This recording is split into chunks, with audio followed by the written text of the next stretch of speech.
Welcome back to the Make Time for Success podcast. This is episode 86. I'm really excited for you to listen to today's episode with Eleanor Beaton because I think it's going to get you excited about reflecting on your own journey and how you've gotten to the life that you're leading right now. Eleanor and I discuss issues of gender, culture, race, myth, and history, and how each of these factors tend to help shape our adult identities. Eleanor adds wonderful detail and stories from her own life of having to find her own way into a very powerful personal identity as an adult.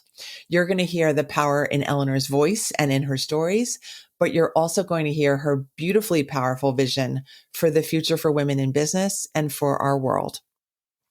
Eleanor is the founder of SafiMedia, an education and coaching company for women entrepreneurs. SafiMedia is committed to advancing global gender equity, one woman-owned business at a time. Together with her colleagues, Eleanor is on a mission to double the number of women entrepreneurs who scale past $1 million in revenue by the year 2030. Eleanor hosts the Power and Presence and Position podcast, a top-ranked podcast for female founders with over 1.5 million downloads to date. The former chair of the Visiting Women's Executive Exchange Program at the Yale School of Management, Eleanor has been featured in publications including The Globe and Mail, The Atlantic, CBC, Chatelaine, and more. It was such a pleasure to interview Eleanor. The time flew by. I think you're going to love this episode. So thanks for being here with me, and let's go listen to the episode now.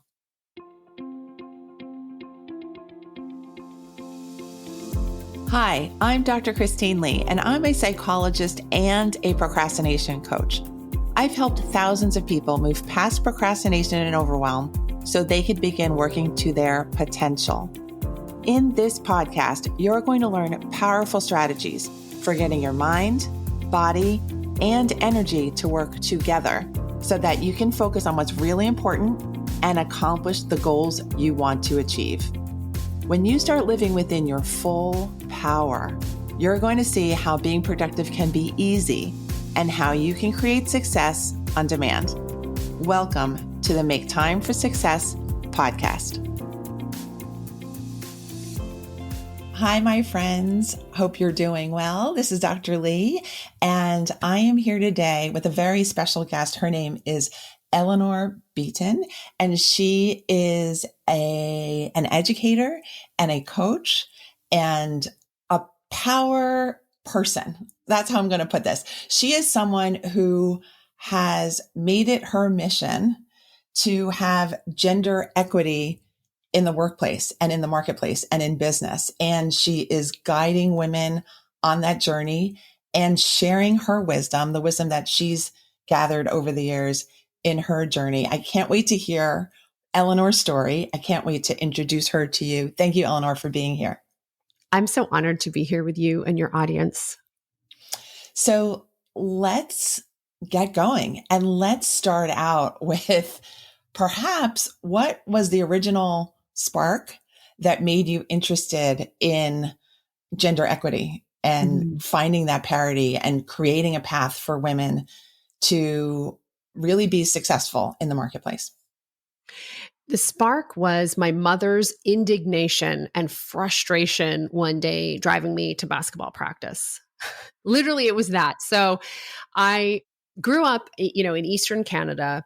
We are immigrants. My mother is from the Fiji Islands. My father was Welsh. We moved here for my dad to be a prof at this university in the town that I still live in fact. And so my mom comes here. I was born already, and it's a completely different culture. She was a Black woman, comes from the Fiji Islands. Nobody here looks like her. The culture is different. And so she decided that she really didn't feel comfortable putting me in childcare. So she stayed at home. And this was a woman who had been the main breadwinner in my parents' relationship before that. So my dad, he works full time for 18 years. My mom stayed at home with me and my sister and brother. My parents had this great relationship in many ways. But because my mom didn't make money, she became financially disempowered. And so when she wanted to do certain things with the family finances, like become an investor, my father, who was very risk intolerant, was like, oh, I don't want to do that. And because she didn't have her own money, she wasn't able to have the same kind of influence. And I can remember her driving me to basketball practice one day. They'd had a disagreement about how to spend the money. And she said, Eleanor, money is power. Always make sure that you have your own. And it was so that moment, even when I think about it today, like I feel the fire in my belly from her. I feel the generational fire from so many women who have been economically disempowered and therefore didn't have choice. And that fire has been burning the whole time, and has really been kind of a fuel that has guided the development of my career and of my business and really of me as a woman. What a fascinating story, and a story of cultures and immigration and disempowerment, a process of disempowerment that you saw. What was your reaction after your mother told you that? Well, nobody's ever asked me this question, but as soon as you asked me, I knew exactly what happened. It was a split. And I felt, and this was what I made that mean. This is in my sort of 15-year-old brain. I was like, well, I'm never going to be like you. That's what I said to myself. And it's so painful to say this now. It's so painful. And that's what disempowerment can do. Like when you're raised in a culture of disempowerment as a kid, you want to align with the power, not with the disempowered, So the first thing that happened was I was, in my mind, I literally, I loved my mom so much, but I didn't want to be like her. So over the next, honestly, 10, 15 years, it was this systematic not being like my mom. It was a systematic, definitely being much more over in my masculine energy, definitely following, asking my dad for a lot of guidance. I really sort of, built up, tried to climb the corporate ladder and, really pursued success by being things that my mom wasn't. So I had always been interested in personal development, but, and it's funny because it's a huge part of what I do today is, holistic coaching that looks not just at the woman founder, but at her as a leader. But, I didn't want to have my work be anything about that. Right. So the first thing was this split. And on the other part of it, though, was just this fierce determination to be independent. So it was like this 1-2 punch of the desire for independence that my mom really tried to instill in me, combined with the, I don't want to be like you. I had to do a lot of work around that. Yes. And I feel like this may not be where we thought this conversation was going, but that I feel like in my own education about psychology, sexual development, that there is a forced separation from both the daughters and the sons away from the mother, but that the daughters never really have to go quite as far. But I love in your story how you knew that your goal was to feel and be independent. And in order to do that, you had to radically move away from whatever you thought your mother represented. But that comes at a cost to the connection, to the relationships, to the feminine self, I'm thinking. And it sounds like you've done all the work backwards and forwards to bring this into a whole identity so that you could use it for your work. Yeah. And it's interesting that the way that I arrived at that work that we're discussing here, it was always through creativity. So I arrived at it sideways all the time. So I'll give you an example. I was in my 30s and I decided, I've been a writer my whole life. Writing is a huge part of what I do. So I decided, you know what, I have this novel that's sort of half completed. I think I'm going to do a master's in fine art in creative writing, as one does. And so, I have my 2 sons. Husband, I'm leaving for 2 weeks to go to my residency at my MFA. Like this is the phase of life that I was in. So I'm working on it. And as part of that, I'm researching story structure. Because anybody who's tried to write a novel, it's all about the story. And I just felt like I couldn't pull the story together. So my prof, we're talking about the hero's journey, which is a really ancient form of storytelling. The hero, it's like the Bible, it's Avatar, it's Gilgamesh, like all the old stories. So there's a hero. He is called to do something. Either there's an internal call or there's an external call. He goes and he faces a series of obstacles, each obstacle bigger than the one before. And each obstacle challenges him to be bigger and better until the final obstacle, which he overcomes and gets either what he wants or what he needs, the end. So as I'm doing this Masters of Fine Art, trying to figure out how the hell I tell this coming of age story about a woman, my prof says, you know what? You should check out the heroine's journey. And so the heroine's journey, documented by Maureen Murdoch, who was this psychologist in the 1970s in California. She is a student of Joseph Campbell's, who was the mythologist who created the hero's journey. And she says to him, you know, it's interesting when I think about the women that I work with, this hero's journey, their experience in coming of age doesn't match this.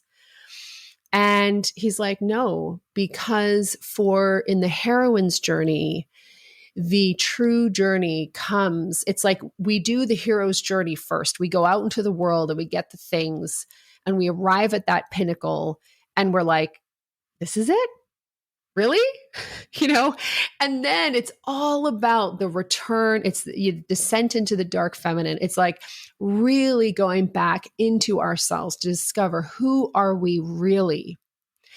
So that separation, when I look back on it, that's what I see. That was me separating from my mom and femininity and really moving much more to conventional success, to the path. And all of that is fine and good. Like I loved that, all of that. It helped me be a better person. I learned incredible skills, but ultimately in order to be a whole person, you know, in order to be truly, like I was burning out all the time.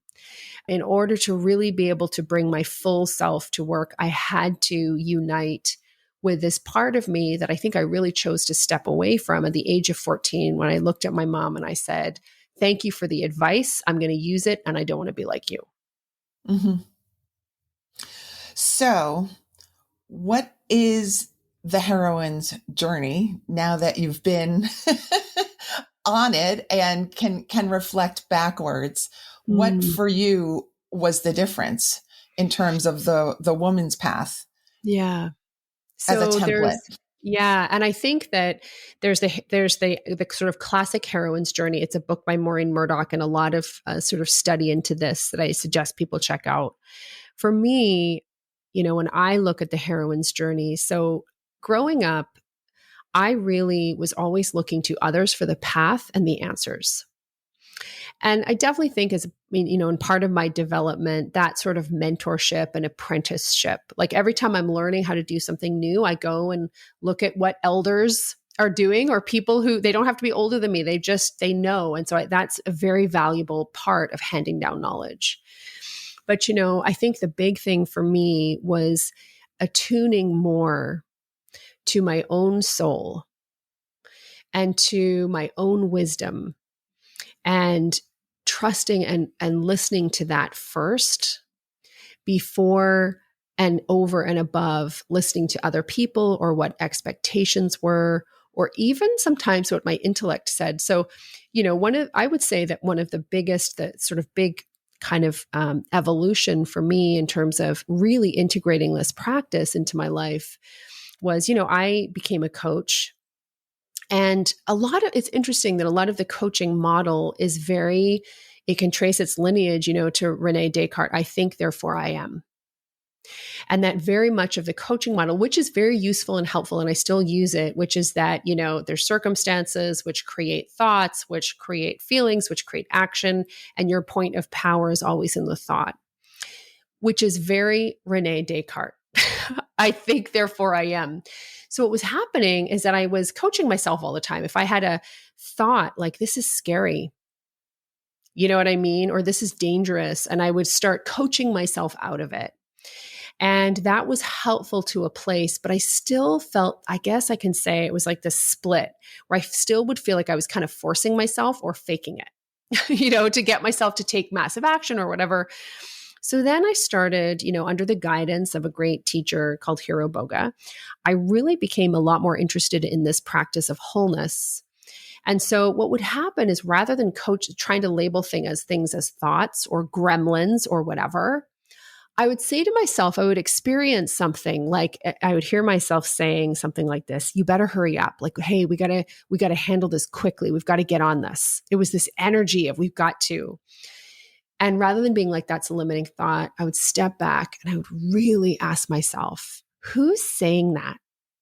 And sometimes it was like my mom or my dad, in my voice, like metaphorically, but often it was me. It was like 14-year-old Eleanor. Interestingly, the same age as the girl who was like, I don't want to be like you, mom. But that same girl who was like, in order to be safe, you have to hustle. In order to be worth it, you need to be actioning everything. And so when I would try to coach myself out of limiting thoughts, what I was essentially saying to that version of who I am, that 14-year-old who still lives within me, I was basically saying to her, hey, shut up. Your voice is not important. It's just a limiting thought. And that's what I was doing. So I was using coaching against myself. And so for me, like a huge wholeness practice and that ability to bring in the feminine has been to connect with these earlier versions of myself and really connect, love them, and say things like, okay, tell me what's going on with you. So for instance, she comes out anytime I'm growing. She thinks that that's her response. And I just talk to her. I'm like, you know what? I love your energy. I need you with me. I can tell that this is making you feel like you need to do. And you know what? Bring your energy, but you're not responsible for running this business. And you're welcome and included here. Like I'm literally talking to myself, a lot, but there is a feeling of groundedness now, that it has been very powerful for me. And I talk about this as often as I can because it's been so profound for me that I think it could be useful to other people. Yes. Thank you. You speak so beautifully and you bring in so many different powerful elements about a woman's journey, really, and from your own journey. And one thing that I hear is that you are radically accepting all the different parts and flavors and experiences that might be in a moment of growth. That might be the terror. That might be the self-doubt. That might be the, oh boy, you better hold on another 6 weeks before you decide. That you have developed a mastery and a calmness about the complexity of you and your history and your goals and the power that you have right now. It makes me curious. This is tangential. What your mother is like personality wise, kind of, is she grounded? I mean, she did give you that advice, right? And I think like other mothers might not have shared that kind of wisdom or cared enough, that kind of a thing. What have you found you've pulled from your mother's personality and enjoyed now that you've kind of reflected in this way? Oh my gosh, like so much, and that's the ironic thing. Yeah. So, my mother is incredibly adaptable and independent, optimistic and open-minded. So really up for things. She is an athlete. He still is. Like, she's too busy. It's hilarious. I have a younger brother who's 12 years younger, and he has like 2 kids who are like 4 months and like 2. And my mom is not always available to babysit as much as he would like because she plays pickleball 6 days per week. It's hilarious. Like, it's really, really funny. But it's also, I think, what I've pulled from my mom, through all of the things that she experienced being a Black woman with a full afro in this rural white town, the things that she experienced, like, and just was always this sort of straight-backed, big-haired emblem to me of just elegance and dignity. And I think these are things that her example, I've really pulled from her. And in fact, one of my favorite activities to do with my mom, I would come home from school and we would watch Oprah Winfrey. And so that's where I learned about Martha Beck. It's where I learned about Dr. Phil, Ian Van Zandt, Gary Zirko, the Seat of the Soul guy. Honestly, and the hilarious thing is that now these, well, not all of them, but some of them are like my heroes. So the reality is my mom was a much more influential shaper of who I am in some ways than my dad was. And yeah, I've pulled so much from her, and I'm so grateful to her, and also for the strength that it must have taken to be in a culture, and a patriarchal culture and also a racist culture, where you raise these beings who don't want to be like you, where there's a rite of passage that we go through that we don't want to be like you. I think about that, and I'm so incredibly grateful for her grace through all of those things. Again, you speak so beautifully, and you're making me want to cry. And I'm not crying. I want to cry too. I know. But here we go. I'm going to shift the conversation a little bit, because we were talking about how you can now connect with the earlier versions of yourself, not reject parts of yourself. And the thought that I had about that is that requires calmness and, in many ways, a lack of anxiety. And I'm thinking about perhaps the modern woman's experience, whether she's a business owner, a go-getter or not, that there is this kind of pandemic of anxiety too, not just for women, but we're talking about women today. Yeah. And what you needed to do to kind of understand your own patterns of anxiety, and your suggestions to our audience and anybody who's listening, for if you're wanting to coach yourself, develop yourself, calm yourself down so that you can enjoy your life more. What tips would you have, or what reflections would you have? For me, it's certainly been like an evolution. So initially, it was very much about, coaching and understanding thinking and understanding I'm not my thoughts. I can separate from my thoughts, that I can choose my thoughts, and so that was really this one level. And I think for many people, if you haven't had the gift of that type of work, even before coaching, it was like therapy.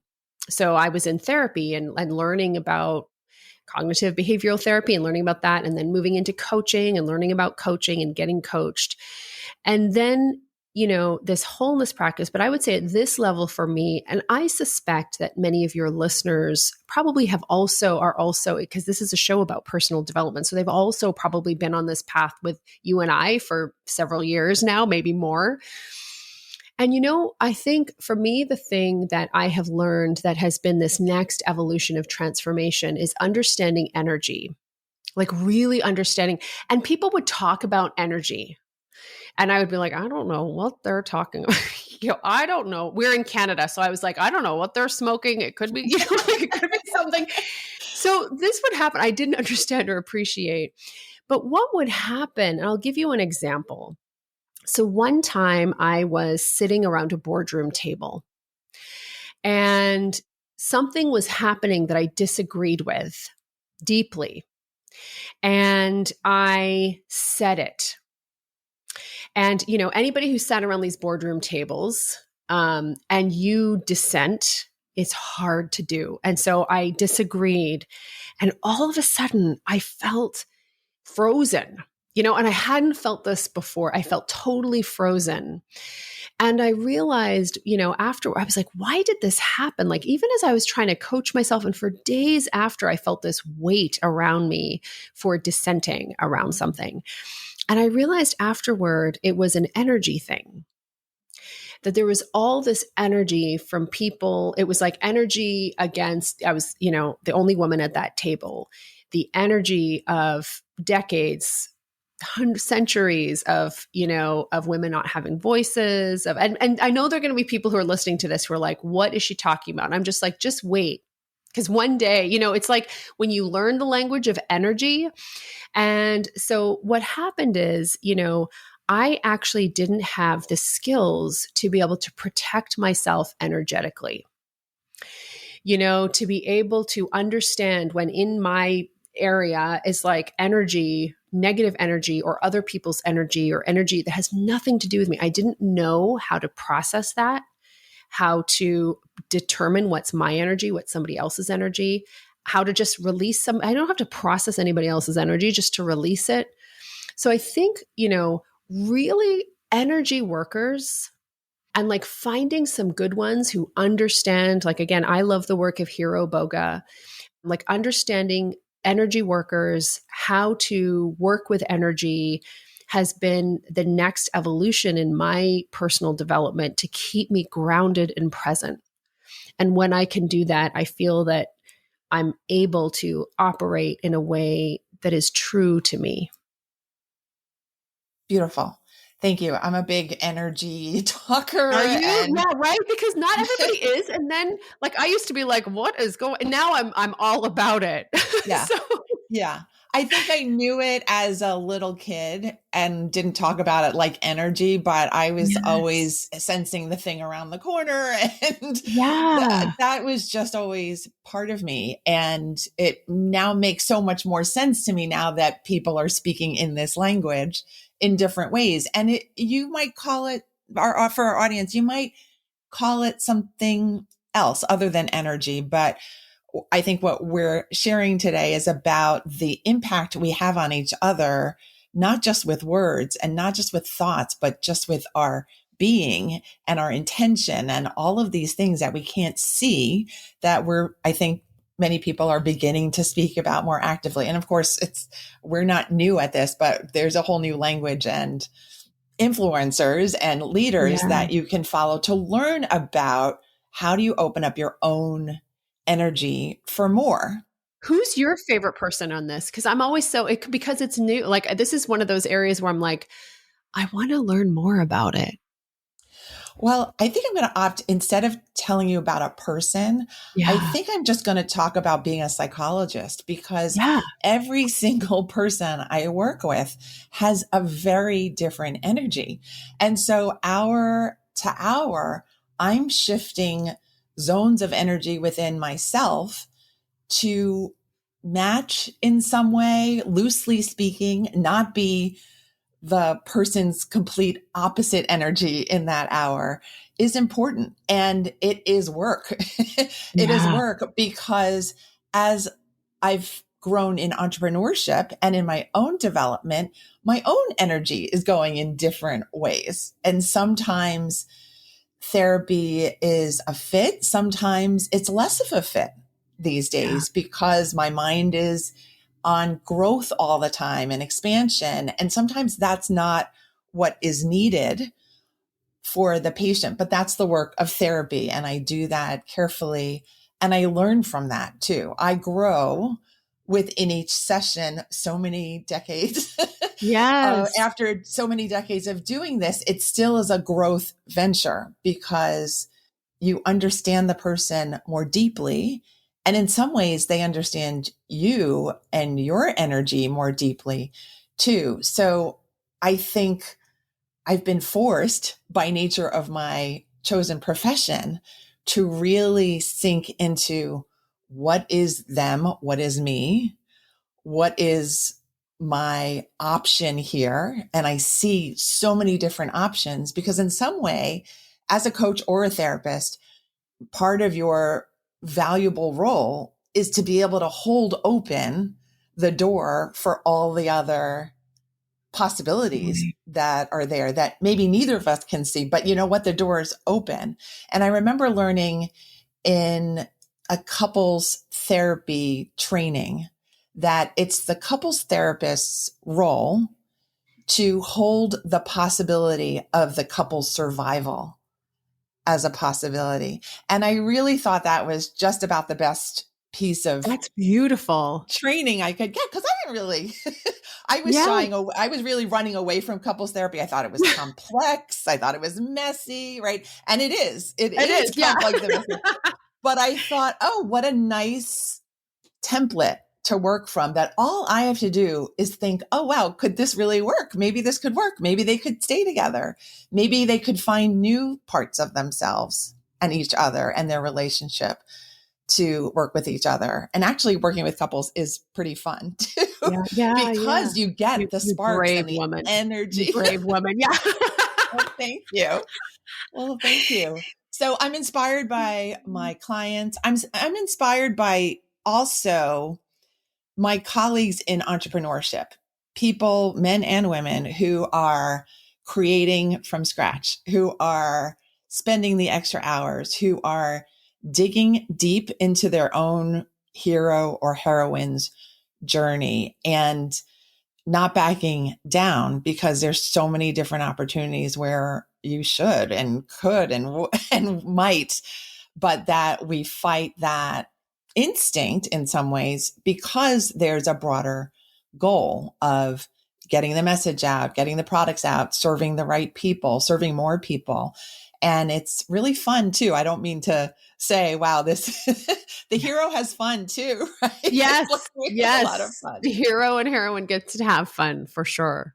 Yeah. And I learned from, honestly, my podcast guests. So thank you for being one of these people that I'm learning so much from. And I learn about communication and satisfaction in topics.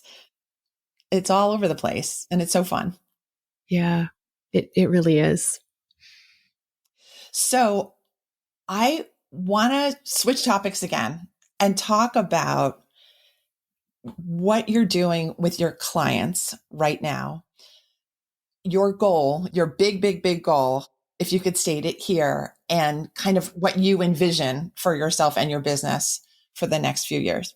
Okay. So my vision is truly to advance a model of economic growth that nourishes the planet, one woman-owned business at a time.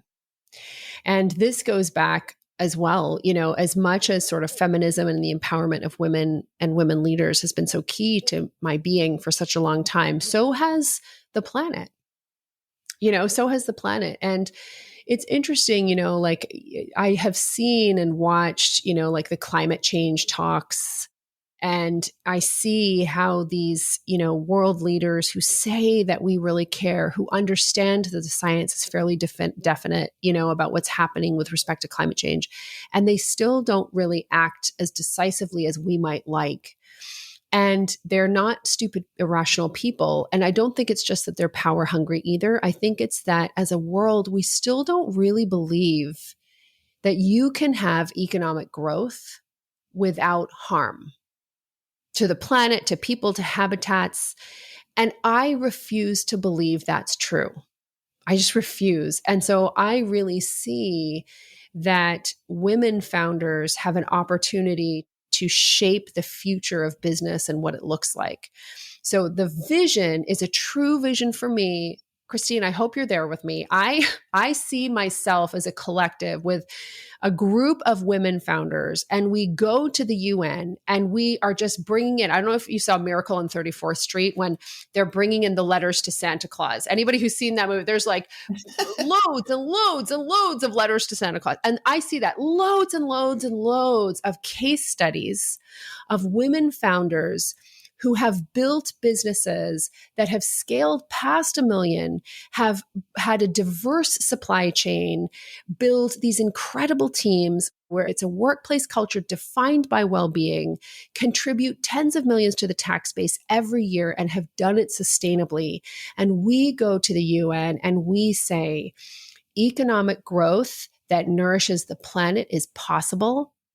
We are a collective case study of how to do that. And we would love for you to learn from our experiences so that these can be rolled out across the world to really change our economic growth model. So that's the vision. And so then it's like, how do I do that? Like, how would I actually have people listen rather than just be like, well, there's a crackpot and a do-gooder. And it's by, if we are able to double the number of women founders who sustainably scale past 1 million. So that mission is real. And I'm looking for the proof point. So when I think about the business, so my business is all about helping women-owned founders scale past 1 million. And I serve founders who run service-based businesses. They are psychologists, they are consultants, they are DEI practitioners. They are architects, they're they're HR professionals, recruiters. So, it's really about what I do. When I think about marketing, I think about sharing the message. And I also think about, where are these women who are going to come with me to the UN? Literally, that's how I think about it. And then I also work on the consulting side, like really consulting with governments and NGOs and banks to be like, what are you doing to elevate the number of women founders who sustainably scale, right? So everything that happens in our business is mission-based. But to stay in, and then, so that's like the big vision. And then to really bring it in, the mechanism is a dual business. So you scale sustainably, 30% top line growth, 30% profitability, 30% open time. So I help women founders build dual businesses. And the first place is to really simplify our companies, to stop being addicted to growth through complexity, but really see simplicity as the most powerful growth tool there is. And so that's the level. So typically I'm working with women founders who are doing our specialty is taking them from 6 to 7 figures. It's what gets you to 6 figures is very different than what gets you to $1 million. And then after the $1 million, it's a totally different story again. So that's the place that I've chosen. I'm so passionate about the work, and everything in the business is reverse engineered from that vision, from being in the room, bringing in all of the case study after case study and all of the women. And we are just a wall of well-dressed, beautifully turned out evidence of what sustainable economic growth looks like. I love it. It's a beautiful vision, a viable vision for the future. I think it's a vision that is happening. Yes. Of women caring, women sharing, women collaborating, and women making the impact at the scale that you're envisioning. And I thank you for being a colleague, and for being a leader, and for being someone who does the work and shows up and does all the episodes and does all the meet and greets and does all the dissenting so that your vision can thrive. I can't wait for those in our audience who need to connect you. Could you please share with us what's the best and easiest way for people to start working with you, keep following you, etc.? Yeah. So I think probably over on Instagram, Eleanor Beaton, and there's my podcast, Power Presence Position. Those are 2 places that I think are a great place to start. Terrific. Eleanor's podcast is fantastic. She just hit 500 episodes, which is a heroine's journey in itself. So congratulations there. And Eleanor, thank you so much for being here today with me and for sharing your thoughts, your brilliance, and your vision. Thank you so much. Thank you. All right, everyone. I will see you next Thursday when the next episode of the Make Time for Success podcast drops. Take care until then. Thank you for listening to this episode of the Make Time for Success podcast. If you enjoyed what you've heard, you can subscribe to make sure you get notified of upcoming episodes. You can also visit our website, maketimeforsuccesspodcast.com, for past episodes, show notes, and all the resources we mention on the show. Feel free to connect with me over on Instagram too. You can find me there under the name Procrastination Coach. Send me a DM and let me know what your thoughts are about the episodes you've been listening to. And let me know any topics that you might like me to talk about on the show. I'd love to hear all about how you're making time for success. Talk to you soon.